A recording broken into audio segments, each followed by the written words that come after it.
Good afternoon sa inyo lahat. Tuesday, January 18, 2022. Ang mga Lotto draws ngayong hapon ay 2D Lotto at 3D Lotto para sa 2 PM draw.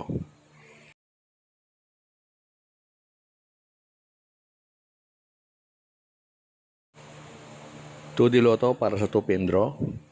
Tuesday, January 18, 2022. Ito po yung mga lumabas ngayong hapon.